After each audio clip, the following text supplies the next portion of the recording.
사대교회에 살았다 하나 죽은 교회, 뭐가 죽은 건가 생각하면서 은혜를 나누려고 합니다. 7교회를 가만히 보면요, 칭찬만 받은 교회가 있고 책망만 받은 교회가 있고 칭찬과 책망을 병행해서 받은 교회가 있습니다. 그래서 오늘 서머나 빌라델비아 교회 같은 경우는 칭찬만 받았고요, 사대교회 라오디게아 교회는 책망만 받았고요, 예배서 교회, 버가모 교회, 두아데라 교회는 칭찬과 책망을 같이 받았습니다. 그런 의미로 본다면 오늘 본문에 기록되어 있는 사대교회는 책망만 받은 교회입니다. 그 이유가 뭘까요? 이게 살았다 하나 죽었다는 건 뭐냐면요, 행실이 뒷받침되지 않는 걸 말합니다. 회개가 결단이 되지 않은 그런 걸 얘기합니다. 그래서 믿음은 반드시 행동으로 드러나게끔 되어 있습니다. 여기 오늘 본문에 기록되어 있는 이 사대라는 지역은요, 터키의 사르트 마흐무트라는 오늘날의 이 지역에 해당되는데요, 주전 1200년경에 세워진 이래로 이 도시의 특징이 뭐냐면요, 난공불락이 요새입니다. 그래서 보통 해발 한 460m 높은 언덕에 세워져 있는데 깎아지는 듯한 벼랑으로 둘러싸여 있기 때문에요, 삼면이 아주 침입할 수가 없어요. 무너뜨릴 수가 없고요. 더군다나 남쪽 진영에서만 접근이 가능하니까요, 적들이 쳐들어와도 이길 수가 없는 그런 지역입니다. 그러니까 사대가 해발 460m 높은 언덕에 세워져 있기 때문에 어떤 대적들이 들어와도 어떻게 방어하기가 유리합니다. 그러니까요, 마음 푹 놓고 살 수 있는 지역이에요. 그러니까 이런 지리적인 안정감, 거기에다가 정치적인 안정, 경제적인 안정까지 있었습니다. 그래서 사대는 상업과 교육을 통해서 아주 큰 부를 이룬 그런 지역입니다. 양모 산업이 발달했고요, 또 금이 풍부했었습니다. 사대라고 하는 지역이요, 전설에 따르면 손에 닿는 모든 것을 황금으로 변하게 한다는 그리스 신화에 나오는 미더스가 이 도시를 통과하다가 팍톨루스 강 샘에 자신의 금을 숨겨놓았고 이로 인해서 강물에 금가루가 흘러나와 사대가 부유하게 됐다, 이런 얘기가 있습니다. 그만큼 이 사대라고 하는 지역은 그래서 명칭이 닉네임이 뭐냐면 황금의 사대라고 부릅니다. 황금의 사대. 이거 황금이 그만큼 많았고요. 그래서 최초로 금화와 은화를 주조한 도시가 여기 사대입니다. 그러면 얼마나 로마의 뒷배가 있고요. 더군다나 또 유대인들이 또 그쪽으로 이주를 해서요, 유대인들 가운데 로마 시민권을 가진 사람들은 많이 있었고요. 유대 회당 가운데 가장 큰 것이 사대에 있었어요. 어떻게 보면 굉장히 좀 모든 게 잘 복합적으로 잘 이루어져 있는 그런 도시로 우리가 볼 수 있습니다. 그래서 이 사대는 주전 7세기경 리디아 왕국의 수도였습니다. 그런데 역사 속에서 사대가 전쟁을 통해서 무너진 게 2차례 있습니다. 결정적인 사건인데요, 주전 547년 벌어진 페르시아 고레스 왕이 쳐들어왔을 때입니다. 그때 리디아 왕국의 왕이 크로이소스라는 왕인데 전투가 시작됐습니다. 옛날에도 그렇지만 우리나라 전쟁에도 이렇게 보면요, 우리 겨울 전투는 겨울엔 전쟁은 안 합니다. 겨울엔 어떻게 돼요? 다 죽기 때문에 봄에서부터 가을까지, 또 가을 비가 오면 어떻게 돼요? 잘못하면 얼어 죽습니다. 그래서 절대 겨울에는 전쟁을 안 합니다. 그런데 옛날에는 어땠을까요? 똑같습니다.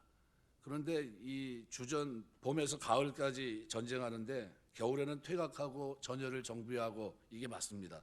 그런데 겨울이 돼도 고레스 왕이 공격을 합니다. 계속해서 이 페르시아가 리디아 왕국을 공격합니다. 사대 성읍은 문을 걸어 잠궜고 방어 태세에 돌입했는데 거의 불가능하죠. 삼면이 거의 어떻게 깎아지는 듯한 그런 데다가 공격 루트는 남쪽밖에 없으니까. 그러니까 이 페르시아에, 그런데 히에로 에데스라고 하는 군사 하나가 사대 성읍을 지키는 군사들의 동태를 면밀히 관찰하다가 벼랑에서 성읍으로 들어가는 이 비밀 통로를 발견하게 됩니다. 성벽을 지키던 병사 하나가 실수해서 철모를 성벽 밑으로 떨어뜨리고 그것을 찾으려고 절벽 아래로 내려가는 것을 보게 돼요. 절벽에서 성으로 통하는 비밀 통로가 발각이 된 겁니다. 그날 밤 병사들과 함께 비밀 통로를 통해 사대 성읍에 잠입하고 되게요, 그런 후에 가보니까 너무 안심하니까요. 뭐 절대 못 들어올 거다. 비밀 통로를 모를 거다. 그러니까 안심하고 다 잤습니다. 군사가 하나도 없어요. 보초도 필요하지 않다 생각했습니다. 결국 그들에 의해서 문이 열렸고요.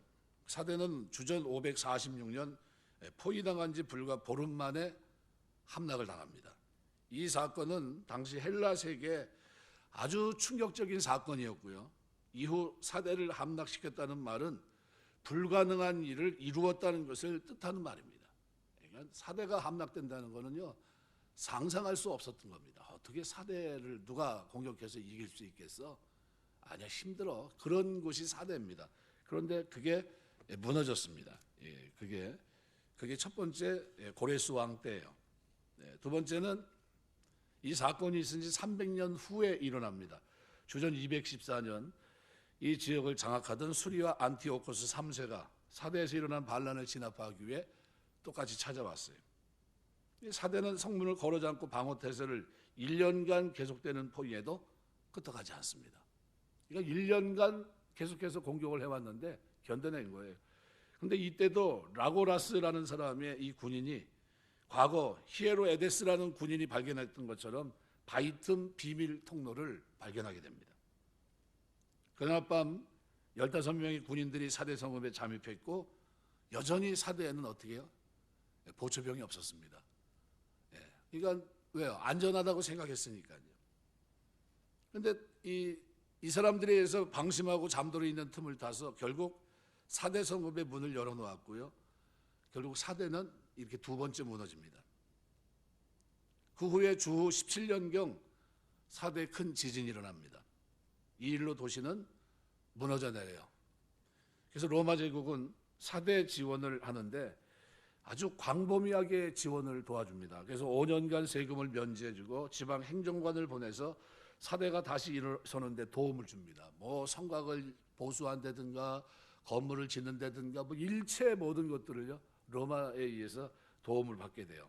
그래서 사대는 도시의 장엄함을 나타내기 위해서 제국의 칭호를 받아들이게 되고요. 그래서 사대가 받아들인 제국의 칭호가 가이사랴에 속한 사대의 백성이라고 불렀습니다.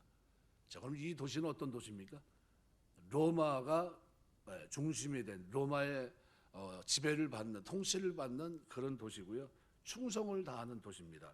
특별히 이 사대에는 많은 유대인이 살았는데 이들은 주전 586년 예루살렘이 바벨론에 의해서 함락될 때 소아시아 지역으로 피신해온 이들로 추정이 됩니다. 그래서 오바댜 1장 20절 사로잡혔던 이스라엘 많은 자손은 가나안 사람에게 속한 이 땅을 사르밧까지 얻을 것이며 예루살렘에 사로잡혔던 자들은 곧 스바랴에 있는 저들은 네겝의 소금을 얻을 것이다. 이 오바댜서 말씀 1장 20절에도 이 내용을 기록하고 있는데요. 거대한 회당이 세워졌고요. 이때 여기 세워진 사대에 세워진 유대인들이 썼던 회당이 가장 큰 회당이라고 합니다. 그러니까 지금 거기에 유대인들이 적지 않이 많이 있었다는 거죠. 이 유대인 공동체가 그곳에서 번성을 했었고요. 대부분의 유대인들 가운데 몇몇은 로마 시민권자입니다. 그러면 그 당시에 아시아권에서 로마 시민권을 갖고 있다는 건요, 그건 대단한 겁니다. 바울이 자랑했던 게 뭡니까? 로마 시민권이거든요. 그거는 뭐 상상할 수 없는 가치를 가진 자격증입니다. 유대 공동체가 그래서 이 유대인들이 이런 회당을 짓고 거기서 나름대로 자신들의 하나님의 이름을 부르면서 로마 제국이 요청한 것이 뭐냐면 예배드릴 장소에 대한 권리, 또 다음에 정결 예법에 따른 정결한 음식을 공급받는 권리, 또 하나는 토라에 따른 사법 재판권, 이 세 가지를 요구합니다. 그러면 이들이 이런 것을 요구할 정도면 그 지역에서 어느 정도 역할을 했을까요? 요즘으로 말하면은 사내들인 공의회처럼요, 그 지역의 유지 또는 그 지역을 끌어가는 사람들이라고 볼 수 있습니다. 그런데 이런 사대, 그죠? 이런 사대 지역에 복음이 들어갔어요. 복음이 정착하기가 쉬운 토양입니까? 아니면 정착하기 어려운 토양입니까? 정착하기 어려운 토양입니다. 유대인의 반대가 있죠. 또 누가 있어요? 그 다음에 시벨제라고 하는 여신을 섬기는 신전이, 큰 신전이 있었습니다. 예배소에 있었던 아데미 신전처럼. 그걸 통해서 어떻게 해요? 또 자신들 나름대로의 이런 황제 숭배 이런 것까지 다 병행이 되니까요. 그래서 역사 기록에 의하면 이 사대에는 바울의 제자인 클레멘트가 일대 주교로 활용했고요. 빌립보서 4장 3절에 나오는, 또 많은 글을 남긴 멜리토 또한 주교로 이곳에서 활동을 했고요. 교회는 어느덧 사대 도시의 역사와 유사한 걸음을 걸어가고 있었다는 것을 볼 수 있습니다. 유혹에 깨어 있어야 될 교회가 그만 어떻게 된 겁니까? 방심하고 잠이 드는 거예요. 그러니까 사대교회 보내는 메시지의 특징은요, 그래서 칭찬이 거의 없고 책망과 경고가 주를 이룹니다. 왜냐하면요, 이 여신 시벨제를 섬길 때는요 어떻게 했냐면 옷까지 갈아입고 나갔어요. 새 옷을 입고 자기네 그 여신을 섬기고 도덕적인 타락까지 이렇게 복합되어 있는 그런 제사예요. 근데 아까도 저번 주에도 얘기했지만 그 당시에 모든 그 로마 지배권 속에 있었던 나라들의 특징이 뭡니까? 이게 우상 숭배와 음행이에요. 음행. 이 두 가지의 다 대부분의 도시들이 어떻게 해요? 대부분의 도시들이 거기에 넘어져 있었고요. 이 도시도 또한 마찬가지예요. 왜 살았다 하지만 죽었다는 표현을 썼냐면요, 믿음이 있는 것 같은데 그죠? 신 앞에 가서 옷을 갈아입고 가서 제사를 드리고 자기 할 짓 다 하고, 그리고 와서는 또 뭐를 해요? 하나님 앞에 예배를 드리고 옷을 또 갈아입고 이렇게 살아가는 겁니다. 이걸 뭐라고 합니까? 이중성이라고 그러죠. 이중성. 그러니까 그 믿음이 교회 안에서 교회 바깥에서 세상 속에서 살아가는 게 완전히 어떻게 해요? 달랐던 거예요. 살았다는 건 뭡니까? 교회 안에서 하나님 말씀을 통해, 그 성령을 통해, 또 목회자를 통해 주어진 그 말씀을 듣고 말씀을 새기고 그걸 어떻게 해요? 지켜 행하고, 이게 병행이 돼야 되는데 그게 아니라 듣기는 들었어요. 복음도 받아들였고, 근데 그것이 기억나지 않아요. 그걸 생각하지 않습니다. 그리고 어떻게 해요? 그 죄악 속에 행하고 있고 다시 돌아와서는 어떻게 해요? 형식에 얽매여 있는 겁니다. 그러니까 사대교회 보내는 메시지의 특징이 그래서 책망과 경고입니다. 그래서 1절에 보면 하나님이 7영과 7뼈를 가지시니가 이르시되 내가 내 행위를 아노니 내가 살았다는 이름을 가졌으나 죽은 자로다. 이 안다라는 이 표현을 쓰고 있는데요, 오이다라는 말인데요, 인간의 속마음까지 꿰뚫어 하시는 직관적인 신적 통찰력을 가리킬 때 이 단어를 씁니다. 하나님이 안다고 표현했을 때요, 죄를 짓는 자에게는 두려움이고요, 의를 행하는 자에게는 기쁨이에요. 환희입니다. 하나님이 나를 아시는구나. 하나님이 지금 어떻게 해요? 이 사대교회 모든 사람들의 신앙을 보면서 내가 내 행위를 안다, 오이다. 내가 신적 통찰력으로 너희들 지금 행위를 다 감찰하고 있다는 거예요. 그러니까 지금 생각하고 지켜 회개하라는 거예요. 내가 알고 있다는 거예요. 내가 봤다는 겁니다. 내가 신적인 능력으로 보고 있기 때문에 너희가 돌이키지 않으면 어떻게 해요? 심판받을 거라는 겁니다. 그것을 아주 강하게 여기서 말씀하고 있는 겁니다. 겉모습, 주님은 이들의 겉모습 이면의 깊은 것을 아시고 꿰뚫어 보고 계셨는데, 주님은 7영과 7뼈를 가지신 분입니다. 7영은 성령을 의미하고요, 7영은 스가랴서에서 7눈으로도 묘사되는데, 스가랴 4장 10절 보면 작은 일의 날이라고 멸시하는 자가 누구냐? 사람들이 스룹바벨의 손에 다림줄이 있음을 보고 기뻐하리라. 이 7은 온 세상에 두루다니는 여호와의 눈이라 하니라. 온 세상을 두루 꿰뚫어 보고 알고 계시다는 겁니다. 이 눈으로 볼 때 사대교회 성도는 거의 죽은 교회, 죽은 상태란 거예요. 7뼈는 요한계시록 2장 3장에 나오는 7교회를 대표하는 교회 전체를 의미합니다.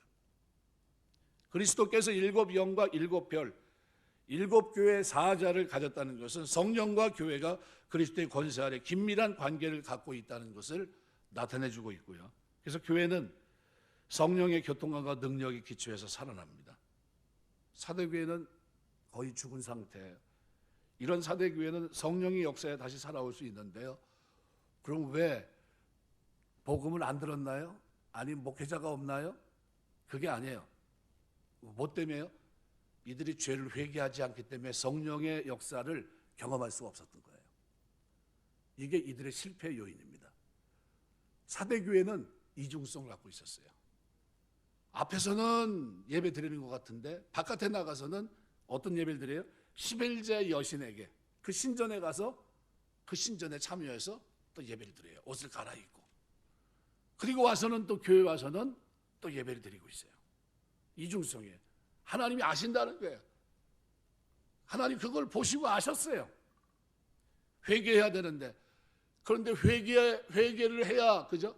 회개를 해야 하나님의 음성이 제대로 들리고, 회개를 해야 사람이 변화되고 깨지고, 회개를 해야 새로워지는데 회개할 기회가 없는 거예요. 그래서 2절에 이렇게 표현합니다. 너는 일깨어 그 남은 바 죽게 된 것을 굳건하게 하라. 일깨어라는 헬라 말로 기누 그레고론이란 말은 일깨어 있는 웨이크업 상태로 있으라. 웨이크업 비를 말합니다. 그러니까 현재 일깨어 있음을 보여주라는 거예요. 지금 네가 깨어 있다는 것을 보여주라는 거예요. 내가 더 신전 앞에 안 가고 하나님 백성으로 살고 있다는 것을 보이라는 거예요. 내가 결단하고 하나님 백성으로 살고 있다는 것을 나타내라는 겁니다. 그러니까 사대교회가 영적 게으름과 잠에 빠지지 않고 깨어있음을 행동으로 보여줘야 돼요.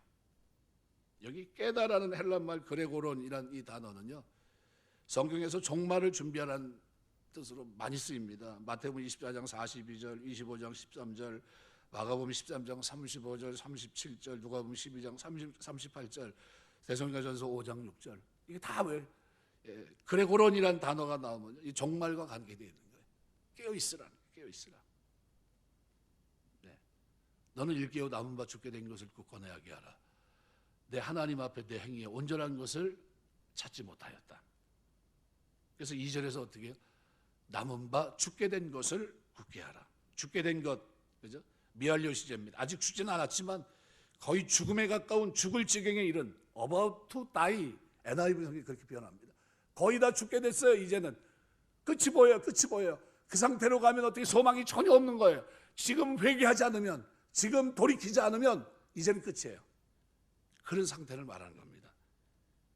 주님께서는 비록 교회가 다 죽어가도 생명이 남아 살아있는 소수의 성도들에게 그래서 어떻게 해요? 희망을 가집니다.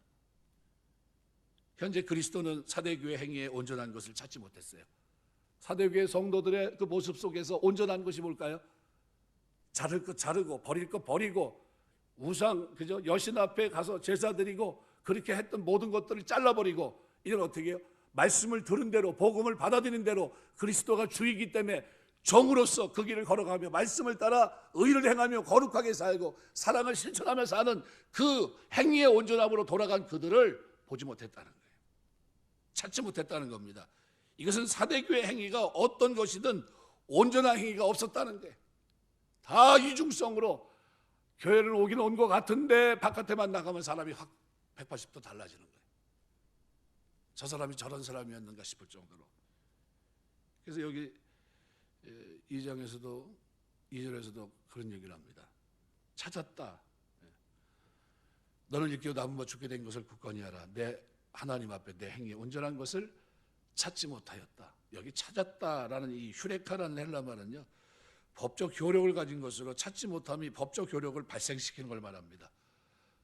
그래서 12장 8절 같은 데 보시면은 한번 볼까요? 12장 8절에 보면 이기지 못하여 다시 하늘에서 그들이 있을 곳을 얻지 못한지라. 14장 5절 같은 데도 보면 이렇게 표현합니다. 그 입에 거짓말이 없고 흠이 없는 자들이로다. 이건 이 찾았다는 휴레카라는 말 자체가요, 법적 효력을 가진 것으로 찾지 못하면 법적 효력을 발생시키는 겁니다. 그러니까 이대로 가면 사대교회는 하나님 앞에서 세상으로 말하면 뭐예요? 사법 처리를 당한다. 사법적 위기, 여기 처하게 된다는 겁니다. 그러니까 남은 바 죽게 된 것을 굳게 하기 위해서는 그럼 어떻게 해야 될까요? 그래서 3절에서는 오늘 본문에서 세 가지를 얘기합니다. 그러므로 내가 어떻게 받았으며 어떻게 들었는지, 어떻게 받았고 어떻게 들었는지 이걸 어떻게 생각하고 지켜 회개하라. 세 가지예요. 생각하고 지켜 회개하라. 뭐 하라고요? 지키라는 거예요. 생각해보고 기억하라는 겁니다. 리멤버예요. 리멤버. 기억하고. 여기 생각은 헬라 말로는 무네오뉴에라는 단어인데요. 여기서 가장 정확한 표현은 기억하라입니다. 리멤버예요. 그래서 사도행전에 보시면은 20장 31절에 이렇게 표현합니다. 그러므로 여러분이 일깨워 내가 3년 동안 밤낮 쉬지 않고 눈물로 각 사람을 훈계하였던 것을 기억하라. 리멤버예요. 리멤버. 기억해야 됩니다. 기억해야 돼요. 그러니까 지금 사대교회가 기억해야 되는데 뭘 기억해야 됩니까? 받은 것과 들은 것을 기억해야 돼요. 받은 게 뭡니까? 사도들을 통해 받은 복음에 대한 교회 전승입니다. 고린도서 15장 3절 내가 받은 것을 먼저 너에게 전하였노니 이는 성경도 그리스도께 우리 죄를 위해 죽으시고 하면서 그리스도의 어떤 십자가의 죽음과 부활에 대해 설명합니다. 이게 뭐예요? 받은 것, 받은 것. 그러니까 사도들이 받은 복음에 대한 교회 전승 이걸 얘기합니다. 그 다음에 들은 게 뭡니까? 교회를 통해 선포된 복음의 가르침이에요. 들은 것. 종종 믿고 행하고 이기는 것까지를 포함한 겁니다. 그런데 사대교회는 이 두 가지 받은 것과 들은 것을 어떻게 해요? 잊어버렸어요. 이게 생각나지 않는 겁니다. 삶의 현장에 가서 이대로 살지 않아요. 그래서 이걸 어떻게 해요? 잊어버렸어요. 이제는 근데 뭐라고 얘기합니까? 이것을 다시 기억하고 어떻게 해요? 회복하라는 겁니다. 뭘 기억해야 돼요? 받은 것과 들은 것을 기억하고 그 다음에 어떻게 해요? 지켜 순종하고 그리고 어떻게 해요? 회개해야 돼요. 그러니까 이러한 행위는 그리스도께서 촉구한 일깨우는 행위를 총체적으로 설명해 주고 있는 겁니다. 그러니까 이 사대교회는 지금 어떤 상태예요? 죽어있는 상태. 신앙생활로 말하면 선한 일에 열심히 친백성으로 사랑을 실천하고 거룩한 백성으로 살아야 될 그들이 지금 어떻게 된 겁니까? 거룩하지도 못하고 사랑을 실천하지도 못하고 말씀대로 살아내고 순종하는 모습이 하나도 없고 충성스러운 종된 모습이 하나도 없어요. 겉으로는 살아있는 것 같은데 교회 가서 예배는 드리는 것 같은데 바깥에 나가면 뭐예요? 여신 가가지고 그 신전에 가서 할 짓 못할 짓 도시가 하고 있는 그 일을 세상에서 먹고 살기 위해서 그걸 그대로 다 하고 있는 거예요. 이걸 하나님 어떻게 해요? 내가 안다는 거예요. 네가 어떻게 사는지 내가 보고 있다는 거예요. 그러면서 어떻게 해요? 들은 것, 받은 것을 어떻게 해요? 기억하라는 거예요. 그리고 지켜 회개하라는 거예요. 회개는 뭡니까? 결단이에요. 결단. 그래서 이게 굉장히 중요합니다. 결단하는 게. 여기서 생각하라, 기억하라. 헬라말로 현재형으로 있습니다. 기억했다가 잊어버린 게 아니라요. 하나님 말씀을 늘 듣고 주님을 꼭 붙들으라는 겁니다. 그 다음에 지키라는 것은 그대가 가지고 있는 것을 꽉 붙잡으라 이런 뜻이에요. 그러니까 이 지키라는 말 자체가 하나님 말씀을 늘 듣고 주님을 꼭 붙들으라는 거예요. 또 회개하라고 하는 것은 즉각 돌이키라는 게 즉각 돌이키라. 그러니까 이 회개하라는 이 단어가 제일 부정 명령의 문입니다. 과거 명령이라고 부르는데요. 헬라어에만 있는 결단적인 행위를 표현할 때 이런 과거 명령을 씁니다. 이거 회개는 반드시 결단을 포함한다는 거예요. 결단하지 않으면 회개가 아니에요. 마음으로 뉘우치는 게 회개가 아니에요. 가룟 유다가 마음으로 뉘우쳤어요. 그러나 뭐로 끝납니까? 자살로 귀결돼요. 그건 회개가 아니에요. 회개는 뭐까지요? 결단까지 포함된 겁니다. 그 결단은 뭐예요? 뭐로 결단해요? 성령께서 기억나게 하시는 그 자리로 뭐래요? 들은 것 받은 것 복음과 하나님의 말씀을 듣고 받은 것 이것을 기억해내고 그럼 이걸 누가 하십니까? 이거를 성령께서 이 사역을 하는 게 누구예요? 교회 목사를 통해서 하나님이 어떻게 해요? 전행하는 겁니다. 듣게 하시고 돌이키게 하시는 겁니다. 그러면서 하는 말이 뭐예요? 만일 그들이 일깨우지 않으면 고레스 군사와 안티오코스 군사가 순식간에 4대 성읍을 기습했던 것처럼 그리스도께서 그들에게 도둑같이 이를 것이라는 거예요. 어떻게 해요? 안전하다 생각하고 있을 그때 넘어진 겁니다. 우린 완벽해. 이 도성을 누가 침범할 수 있겠어? 그런데 비밀 통로를 통해서 2번 무너진 것처럼요. 바로 그런 일이 일어날 수 있다는 겁니다. 주님이 도둑처럼 도둑같이 오심은 종말론적 재림이라기보다는 현재적인 임재, 상시적으로 오심을 의미합니다. 왜냐하면 주님의 오심은 사대교회 회개 여부에 의해서 결정되기 때문입니다. 만일 사대교회 성도들이 회개하면 오실 필요가 없어요. 삶을 결단하고 기억해내고 지키고 회개하면 주님 오실 필요가 없어요. 하지만 회개를 거부한다면, 기억해내지 못하고 들은 것 받은 것을 기억해내지 못하고 지키는 그 삶에 순종의 자리로 나가지 못한다면, 그럼 도둑같이 오셔서 이들을 현재적으로 심판하시겠다는 겁니다. 이미 죽어가는 교회를 살리기 원하는 그리스도의 간절한 바람이 그 속에 담겨 있는 겁니다. 이런 상황에서 희망은 아직 그리스도의 생명으로 살아가는 소수의 거룩하고 순결한 성도들이 그 사대성에 있었다는 거예요. 우리가 살아가면서 소돔성에 의인 10명이 없었지만 의인은 있었습니까? 없었습니까? 있었어요.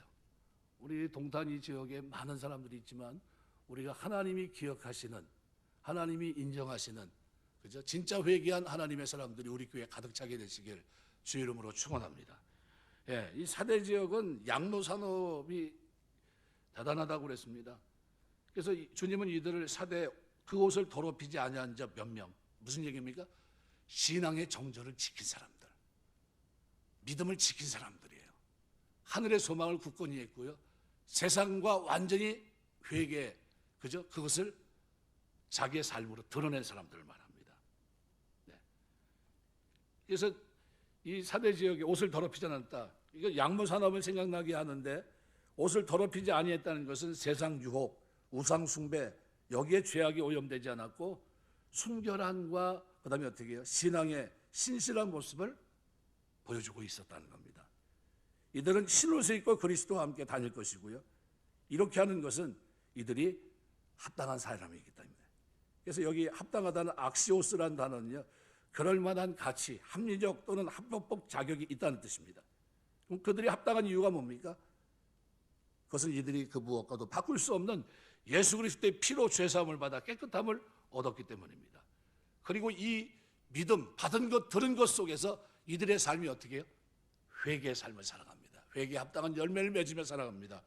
그래서 계시록에서는 흰옷을 입은 것은 4가지를 상징합니다. 순결, 거룩, 명예, 승리, 이 4가지를 주로 설명하는데, 먼저 예수 그리스도의 피로 깨끗함을 얻은 것을 의미합니다. 7장 14절. 요한 7장 14절 같이 보겠습니다. 내가 말하기를 내 주여 당신이 아시나이다 하니 그가 나에게 이르되 이는 큰 환난에서 나오는 자들인데 어린 양의 피에 그 옷을 씻어 희게 하였느니라. 네. 그러니까 그리스도의 피는 능히 성도의 양심을 죽은 행실에서 깨끗하게 할 수 있습니다. 히브리서 9장 14절. 하나님의 영원하신 성령으로 말미암아 흠없는 자기를 하나님께 드린 그리스도의 피가 어찌 너희 양심을 죽은 행실을 깨끗하게 하고 살아계신 하나님을 섬기게 하지 못하겠느냐 그랬어요. 이 흰옷을 입었다는 것은요, 이렇게 달라집니다. 행실이 달라지는 걸 말해요. 또 흰옷은 뭘 상징합니까? 거룩을 상징합니다. 하나님 백성으로 구별되게 사는 것을 의미합니다. 사대교회의 소수 남은 사람들은 그리스도의 피로 의롭다함을 얻었을 뿐만 아니라 계속해서 정결한 상태로 신앙을 지켰기 때문에 더럽히지 않은 흰옷을 입고 그리스도와 동행할 자격이 있었다는 거예요. 또 흰옷은 하나님 백성들이 얻는 천상의 영예를 말합니다. 하나님의 백성들은 종말의 주님 앞에서 큰 칭찬을 받고 영예를 얻을 겁니다. 또 흰옷은 승리하는 사람에게 주는 옷입니다. 5절 보면 이기는 자는 이와 같이 흰옷을 입을 것이요. 흰옷. 어떤 사람이 입어요? 끝까지 믿음을 지키고, 그죠? 회개에 합당한 열매를 맺으며 살아가는 그들을 말합니다. 마태복음 10장 32절 33절을 생각나게 하는데요, 성경 보면 마태복음 10장 32절 33절 누구든지 사람 앞에 나를 시인하면 나도 하늘에 계신 내 아버지 앞에서 그를 시인할 것이요 누구든지 사람 앞에서 나를 부인하면 나도 하늘에 계신 내 아버지 앞에서 그를 부인하게 하리라. 여기서 우리는 이기는 자들이 어떤 이들인지를 보다 자세히 알 수 있습니다. 이기는 자는 예수 그리스도의 피로 죄사함 받고 죽은 양심에서 행실을 깨끗하게 한 사람이고, 박해와 고난의 상황에서도 사람들 앞에서 당당히 예수 그리스도가 참된 구원자이심 주님이심을, 살아계신 하나님의 아들이심을 시인하는 사람들이에요. 이 사람들은 도덕적으로 어떻게 살아갑니까? 정결하게 거룩하게 살아가요. 누가복음 9장 8절 9절 어떤 사람은 엘리야가 나타났다 하며 어떤 사람은 옛 선지자 중에 한 사람이 살아났다고도 합니다. 헤롯이르되 요한은 내가 복을 배웠거늘 이제 이런 일이 들리니 이 사람이 누군가 하며 그를 보고자 하더라. 우리가 신앙생활하면서 끝까지 이기는 자들 되시길 주의 이름으로 축원합니다. 그래서 이런 사람들에게 이기는 자는 뭘 줘요? 흰옷, 생명책에 그 이름이 지워지지 않는 것, 하나님과 천사 앞에 그 이름을 시인하는 것, 이 세 가지 약속을 그에게 주십니다. 생명책은 구약과 신약 종종 등장하는데 이것은 부활과 영생의 소망을 가진 자들의 명부로 새 예루살렘의 시민권을 가진 자들의 이름이 거기 기록되어 있습니다. 백보자 심판에서 영생과 불못을 가르는 심판의 결정적 근거가 됩니다. 그래서 요한계시록 20장 12절에 보면 이렇게 표현해요. 내가 보니 죽은 자들이 큰 자나 작은 자나 그 보좌 앞에 서 있는데 책들이 펴 있고 또 다른 책이 펴졌으니 곧 생명책이라. 죽은 자들이 자기 행위를 따라 책들에 기록된 대로 심판을 받는다. 이 생명책에서 그 이름을 지운다는 것은 최후의 심판에서 죄인임을 선고한다는 뜻입니다. 그래서 요한계시록 20장 15절 보면 누구든지 생명책에 기록되지 못한 자는 불못에 던져지더라 그랬어요. 그러니까 생명책에 기록된다는 것은 대단한 영광이에요. 귀신을 쫓아내고 온 제자들에게 주님 하신 말씀이 뭡니까? 귀신이 쫓겨간 것을 기뻐하지 말고 너 이름이 생명책에 기록된 것을 인하여 기뻐하라 그랬어요. 어떤 사람이 그러면 생명책에 이름이 기록된 겁니까? 이런 죽은 행실로부터 돌이킨 사람들이에요. 끝까지 이기는 자들을 말합니다. 우리 신앙생활은 그래서 어떻게 현재형입니다. 계속해서 사도교회에 남아있는 소수의 이기는 자는 교회를 살릴 최후의 희망입니다. 이들을 통해 사대교회는 일어나야 돼요. 그동안 받았던 가르침, 말씀을 기억하고 지켜 회개하며 다시 결단하고 하나님이 원하는 그 자리로, 말씀을 지켜 행하는 그 자리로 나가야 됩니다. 말씀하겠습니다. 나의 지금 영적 상태는 어떠한가? 성도라고 하지만, 직분자라고 하지만 이름만 직분자고 속으로는 마음을 더럽히고 추구하고 있지는 않는가? 라는 질문을 던질 수 있습니다. 사단은 그렇게 살기를 원해요. 살았다지만 죽은 자들처럼. 왜요? 생명책에서 이름이 지워질 수 있으니까. 깨어나지 않으면 방심하는 순간 한 방에 사대가 무너진 것처럼 바로 그런 공동체는 순식간에 무너질 수 있다는 거예요. 하나님이 아셔요. 그리고 우리에게 말합니다. 들은 것, 받은 것, 그것을 기억하라는 거예요. 우리 신앙생활은 끊임없이 들은 것, 받은 것을 기억하고 지켜 순종하면서 어떻게 해요? 회개에 합당한 열매를 맺으며 살아가는 신앙생활. 이거를 끝까지 해야 됩니다. 이게 뭡니까? 이기는 자, 거룩한 자의 생활. 그 삶에는 하나님의 약속이 있습니다. 소수의 흰옷 입은 자들의 편에 서야 돼요. 거룩과 순결의 능력을 회복해야 되고요. 공격하려고 하는 그들에게 틈을 주지 말아야 됩니다. 우리 사대교회의 이 실패의 모습을 보면서 주님은 그들에게 분명히 얘기합니다. 기억하고 지켜 회개하라. 무엇을 들었는지, 그래서 3절에서 내가 어떻게 받았으며 어떻게 들었는지 생각하고 지켜 회개하라. 만일 일깨지 않으면, 그죠? 그대로 하지 않으면 어떻게 돼요? 도둑같이 이르니 어느 때 내가 이르는지 내가 알지 못합니다. 사대 지역이, 그죠? 갑자기 멸망한 것처럼 그렇게 될 거라는 거예요. 두 번의 심판을 받았던 그때 그들은 생각하지 못했던 심판을 경험했던 겁니다. 저걸 누가 저 난공불락의 성을 저 사람들이 아무리 용을 써봐야 못 올라올 거야. 그랬는데 어떻게 됐어요? 두 번이나 무너졌던 겁니다. 그 예를 들면서 오늘 본문은 사대 지역에 거기에 걸맞는 얘기를 하고 있는 겁니다. 살았다 하지만 죽은 자와 방불한 그 신앙생활은 반드시 결단하고 회개해야 되는데 왜 회개해야 됩니까? 회개하지 않으면요 성령의 역사를 우리는 경험할 수 없기 때문입니다. 성령이 깨닫게 하시고 돌이키게 하고 그리고 회개하는 이 역할을 해야 되는데요, 이중성은 절대 회개하지 않습니다. 그래서 소망이 없는 거예요. 그런데 이 사대교회 소망이 있는 건 누굽니까? 이중성이 아니라 끝까지 이기는 자들, 그들에게 주님은 소망을 보셨던 겁니다. 너희가 끝까지 이겨라. 내가 너희 흰옷을 줄 것이고 생명책에서 이름을 지우지 않을 것이고 내가 너희를 부인하지 않을 거다. 이렇게 얘기합니다. 그러면 이 사람들은, 이기는 사람은 어떻게 이긴 겁니까? 살아가면서 흰옷을 입고 이 땅에서 살아갔고요. 생명책이 기록될 만큼 살아갔고요. 그 다음에 어떻게 해요? 마지막 순간까지 하나님 백성다운 면모를 가지고 이 땅에서 살아갔다는 것을 우리가 알 수 있습니다. 그래서 우리가 회개는 결단을 포함하고 있다. 단순한 입술의 립싱크가 아닙니다.